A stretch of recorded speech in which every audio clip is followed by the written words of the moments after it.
Hi കൂട്ടുകാരെ, നമുക്കിന്ന് പൊങ്ങേറിയും വെള്ളയപ്പവും റെഡിയാക്കണത് കണ്ടാലോ. എൻ്റെ വീഡിയോ ആദ്യമായിട്ട് കാണുന്ന കൂട്ടുകാരുണ്ടെങ്കിൽ വീഡിയോ കണ്ടുകൊണ്ടിരിക്കുമ്പോൾ തന്നെ ഒന്ന് ലൈക്ക് ചെയ്തേക്കണം കേട്ടോ. നിങ്ങളുടെ അഭിപ്രായങ്ങളൊന്ന് കമൻറ്റ് ചെയ്തേക്കണം. പൊങ്ങോണ്ട് ജ്യൂസ് അടിക്കുന്ന വീഡിയോ ഞാൻ ഇട്ടിട്ടുണ്ടായിരുന്നു. ഇപ്പം നമുക്ക് പൊങ്ങോണ്ട് കറി വെക്കണത് എങ്ങനെയാണെന്ന് നോക്കാം. പൊങ്ങ് കറി വെക്കാൻ വേണ്ട സാധനങ്ങളൊക്കെ എടുത്തൊക്കെയാണ്. ഇത് പൊങ്ങ് ഞാൻ ഈ പാത്രത്തിലേക്ക് ഇട്ടിട്ടുണ്ട്. പിന്നെ ഇത് 4 സവാള, ചെറിയ സവാളയാണ് കേട്ടോ, അതുകൊണ്ടാണ് 4 എടുത്തേക്കണം. അല്ല, വലിയ സവാളയാണെങ്കിൽ 2 മതി. ഒരു തക്കാളി, 3 പച്ചമുളക്. നമുക്കിതൊക്കെ ഒന്ന് അരിഞ്ഞെടുക്കാം കേട്ടോ. 3 പച്ചമുളക് എടുത്തിട്ടുണ്ടായിരുന്നല്ലോ, അതിപ്പോൾ 2 ഞാൻ അരിഞ്ഞെടുത്തിട്ടുള്ളൂ കേട്ടോ. 2 കതിര് വേപ്പില എടുത്തിട്ടുണ്ട്.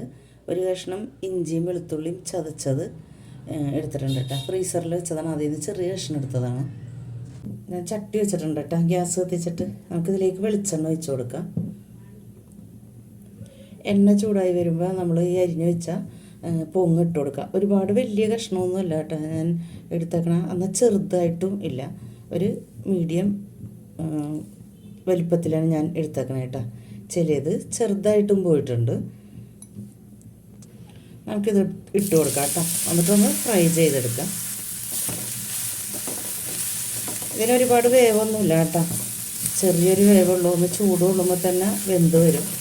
ഇതിൻ്റെ ഇപ്പം നമ്മളിട്ട ഒരു അളവിനായിരിക്കില്ല, കുറഞ്ഞ് വരും കേട്ടോ. ഇതിലൊന്ന് ഫ്രൈ ചെയ്ത് വരുമ്പോൾ ഒരുപാട് ബ്രൗൺ കളറൊന്നും ആവണ്ട.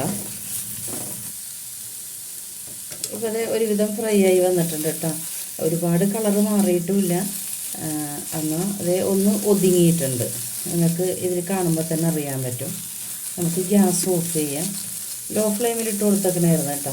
ആദ്യം അരിഞ്ഞ് വെച്ച പാത്രത്തിലേക്ക് തന്നെ ഇട്ട് കൊടുക്കാം. ഇപ്പോൾ ഈ പാത്രത്തിൽ ഞാനിത് ഇട്ടിട്ടുണ്ടല്ലോ. ഇപ്പോൾ ഇത് കാണുമ്പോൾ തന്നെ നിങ്ങൾക്ക് മനസ്സിലാവും ഇത് നിറച്ചുണ്ടായിരുന്നതാണല്ലോ. ഇതിപ്പോൾ ഇത് ഒതുങ്ങി ചെറുതായിപ്പോയി. അതുകൊണ്ടാണ് ഒരുപാട് ചെറുതാക്കാത്തത് കേട്ടോ. നല്ലോണം ചെറുതാക്കി കഴിഞ്ഞിട്ടുണ്ടെങ്കിൽ നല്ലോണം അങ്ങോട്ട് ചുങ്ങിപ്പോവും. അതുകൊണ്ടാണ്. ഇപ്പോൾ നല്ലൊരു മണമൊക്കെ വന്നിട്ടുണ്ട് കേട്ടോ. ആ ചട്ടിയൊന്ന് ഞാൻ കഴുകിയെടുത്തിട്ട് രണ്ടാമത് വെച്ചതാണ് കേട്ടോ. ഒന്ന് ചൂടായി വന്നിട്ടുണ്ട്. നമുക്ക് വെളിച്ചെണ്ണ ഒഴിച്ച് കൊടുക്കാം. എണ്ണ ചൂടായി വന്നിട്ടുണ്ട്. നമുക്ക് സവാള ഇട്ട് കൊടുക്കാം. സവാള ഇട്ട് കൊടുക്കുന്നുണ്ട്. അതിൻ്റെ ഒപ്പം തന്നെ പച്ചമുളക് ഇട്ട് കൊടുക്കാം. ആ ഇഞ്ചി അത് ഇട്ട് കൊടുക്കാം. ടച്ച് നല്ലോണം ഒന്ന് വഴറ്റിയെടുക്കാം. പാകത്തിന് ഉപ്പ് ഇട്ട് കൊടുക്കാം. സവാള ഇത്രയും വഴന്നാൽ മതി കേട്ടോ. ഒരുപാട് വഴന്ന് അലിഞ്ഞ് പോകണ്ട, ഒരു ബ്രൗൺ കളറൊന്നും ആവണ്ട. നമുക്കിതിലേക്ക് തക്കാളി ഇട്ട് കൊടുക്കാം. തക്കാളി ഇട്ട് കൊടുത്തിട്ടുണ്ട്.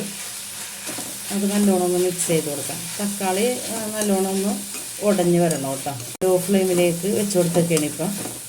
അങ്ങനെ ഇരുന്നിട്ട് ഒന്ന് തക്കാളിയൊക്കെ ഒന്ന് ഉടഞ്ഞ് വരട്ടെ. ആ സമയത്ത് ഒരു കതിരി വേപ്പില ഇട്ട് കൊടുക്കുന്നുണ്ട് കേട്ടോ. ഞാൻ 2 കതിരി വേപ്പിലയാണ് ഇട്ടത്. അതിൽ ഒരെണ്ണം ഞാൻ ഇപ്പം ഇട്ട് കൊടുക്കുന്നുണ്ട്. നല്ലോണം ഒന്ന് മിക്സ് ചെയ്ത് കൊടുത്തിട്ട് ഒന്ന് മൂടി വെക്കാം കേട്ടോ. ഇടയ്ക്ക് ഞാനൊന്ന് തുറന്നിട്ട് ഒന്ന് മിക്സ് ചെയ്ത് കൊടുത്തതാണ് കേട്ടോ. ഇപ്പോൾ നമുക്കൊന്നും കൂടി തുറന്നിട്ട് ഒന്ന് മിക്സ് ചെയ്ത് കൊടുക്കാം. അപ്പോൾ അതേ തക്കാളിയൊക്കെ നല്ലോണം വെന്തിട്ടുണ്ട് കേട്ടോ. ഇനി നമുക്കിതിലേക്ക് പൊടികൾ ഇട്ട് കൊടുക്കാം കേട്ടോ. ലോ ഫ്ലെയിമിൽ തന്നെയാണ് വെച്ചേക്കുന്നത്. നമുക്ക് 1/2 ടീസ്പൂൺ മഞ്ഞൾപ്പൊടി, 3/4 ടീസ്പൂൺ മല്ലിപ്പൊടി, 1/4 ടീസ്പൂൺ എരിവുള്ള മുളക് പൊടി, 1/4 ടീസ്പൂൺ മസാലപ്പൊടി, 1/4 ടീസ്പൂൺ കുരുമുളക് പൊടി, വലിയ ജീരകം പൊടിച്ചത് 1 ടീസ്പൂൺ. ഇതിൻ്റെയൊക്കെ പച്ചമണം മാറുന്ന വരെ വഴറ്റി കൊടുക്കാം. പച്ചമുളക് ഇട്ട് കൊടുത്തതിന് എരിവ് കൂടുതലുള്ളത് കൊണ്ടാണ് ഞാൻ 2 ആക്കിയത്. 3 ഉള്ള എടുത്തത്. പച്ചമുളകിന് എരിവ് കൂടുതലുണ്ട്, അതുകൊണ്ടാണ് ഞാൻ 2 ആക്കിയത്. പിന്നെ മുളക് പൊടിയും കുറച്ചിട്ടത്, ആ എരിവ് തന്നെ കൂടുതലായിരിക്കും, അതുകൊണ്ടാണ് മുളക് പൊടിയും കുറച്ചിട്ടത് കേട്ടോ. എരിവ് കൂടുതൽ വേണമെന്നുള്ളവർക്ക് പൊടി കൂടുതൽ ഇട്ട് കൊടുക്കാം കേട്ടോ. പച്ചമണം മാറുന്നവരെ വഴറ്റി കൊടുത്തിട്ടുണ്ട്. നമുക്ക് ഒരു ഗ്ലാസ് വെള്ളം ഒഴിച്ച് കൊടുക്കാം. അവിടെ മിക്സ് ചെയ്ത് കൊടുക്കട്ടെ. ഒന്ന് തിളച്ച് വരട്ടെ കേട്ടോ. 1/2 ഗ്ലാസും കൂടി വെള്ളം ഒഴിച്ച് കൊടുക്കാം കേട്ടോ. ചെറിയ ഗ്ലാസ്സാണ് ഞാൻ എടുത്തേക്കുന്നത്. ലോ ഫ്ലെയിമിലാണല്ലോ ഇരുന്നിരുന്നത്. ഞാനിപ്പോൾ തീ കൂട്ടി കൊടുത്തിട്ടുണ്ട്. ഒന്ന് തിളച്ച് വരട്ടെ. നല്ലോണം തിളച്ച് വന്നിട്ടുണ്ട് കേട്ടോ. നമുക്ക് വറുത്ത് വെച്ച പൊങ്ങിട്ട് കൊടുക്കാം. നല്ലോണം ഒന്ന് മിക്സ് ചെയ്ത് കൊടുക്കാം കേട്ടോ. പൊങ്ങും കൂടി കിടന്നിട്ട് ഒന്ന് തിളച്ച് വരട്ടെ. എന്നിട്ട് ഉപ്പ് നോക്കിയിട്ട് ഉപ്പ് കുറവുണ്ടെങ്കിൽ നമുക്ക് ഇട്ട് കൊടുക്കാം കേട്ടോ. ഉപ്പ് നോക്കിയപ്പോൾ ഉപ്പ് കുറച്ച് പോരാ, അപ്പം ഞാൻ കുറച്ച് ഉപ്പ് ഇട്ട് കൊടുക്കണം. ഞാൻ ചെറിയ ഗ്ലാസ്സിൽ 1.5 ഗ്ലാസ് വെള്ളമുള്ള ഒഴിച്ചത്. ഇപ്പം തന്നെ അതേ പൊങ്ങിട്ട് കൊടുത്തപ്പോൾ കണ്ട വെള്ളമൊക്കെ വറ്റി വന്നിട്ടുണ്ട്. അപ്പം നിങ്ങൾക്ക് ഗ്രേവി വേണമെന്നുണ്ടെങ്കിൽ ഒരു 2 ഗ്ലാസ് വെള്ളം ഒഴിച്ച് കൊടുക്കാം കേട്ടോ, ചെറിയ ഗ്ലാസ്സിൽ. അപ്പത്തിനൊക്കെ വേണ്ടി ഇത് മതി. അപ്പോൾ ഇത് മല്ലിയില ഇട്ട് കൊടുക്കുകയാണ്. ആദ്യമായിട്ട് എൻ്റെ വീഡിയോ കാണുന്ന കൂട്ടുകാരുണ്ടെങ്കിൽ ഒന്ന് സബ്സ്ക്രൈബ് ചെയ്ത് കൊടുക്കണം കേട്ടോ. തൊട്ട് കാണുന്ന ബെല്ലേക്ക് ഞെക്കിയാലേ ഞാനിടുന്ന വീഡിയോയുടെ നോട്ടിഫിക്കേഷൻ വരുള്ളൂ. നിങ്ങൾക്ക് ഈ വീഡിയോ ഇഷ്ടപ്പെടുകയാണെങ്കിൽ ഫാമിലിക്കും ഫ്രണ്ട്സിനും ഒന്ന് ഷെയർ ചെയ്ത് കൊടുത്തേക്കണം കേട്ടോ. അപ്പോൾ ഇത് പൊങ്ങ് കറി റെഡി ആയിട്ടുണ്ട്. നിങ്ങൾ തീർച്ചയായും ട്രൈ ചെയ്ത് നോക്കണം കേട്ടോ.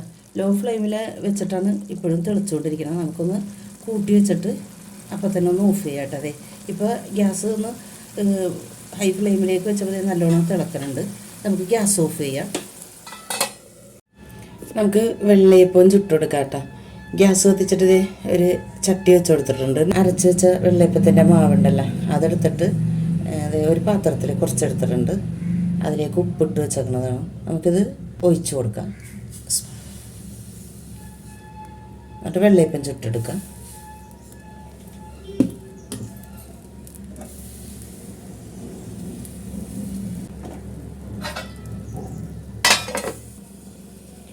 നല്ല സോഫ്റ്റ് വെള്ളയപ്പം റെഡി ആയിക്കൊണ്ടിരിക്കുകയാണ്. നമുക്കിത് എടുത്ത് മാറ്റാം കേട്ടോ. പിന്നെ കുറച്ച് നേരം കൂടി വെച്ച് കഴിഞ്ഞാൽ നല്ല മൊരിഞ്ഞ അരികൊക്കെ നല്ല മൊരിഞ്ഞ് വരും കേട്ടോ.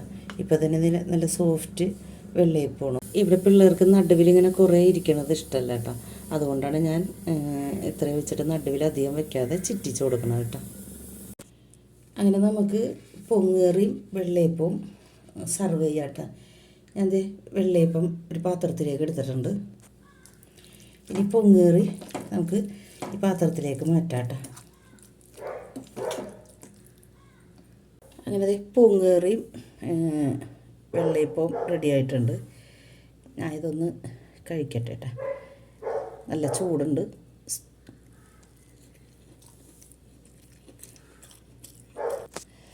നല്ലൊരു ടേസ്റ്റ് ഉണ്ട്. പൊങ്ങേറി കഴിച്ചിട്ട് നല്ല സോഫ്റ്റായിട്ടിരിക്കുന്നുണ്ട് പൊങ്ങ്. പിന്നെ സവാളയൊക്കെ നമ്മൾ സവാളയൊന്നും അധികം വഴറ്റിയിട്ടില്ലല്ലോ, അപ്പോൾ സവാളയൊക്കെ കടിക്കാൻ കിട്ടുന്നുണ്ട്. അപ്പോൾ അതിൻ്റെയും ഒരു ടേസ്റ്റ് വരുന്നുണ്ട്. പൊങ്ങ് നല്ല സോഫ്റ്റായിട്ടിരിക്കുന്നുണ്ട്. നിങ്ങൾ തീർച്ചയായും ട്രൈ ചെയ്ത് നോക്കണം കേട്ടോ.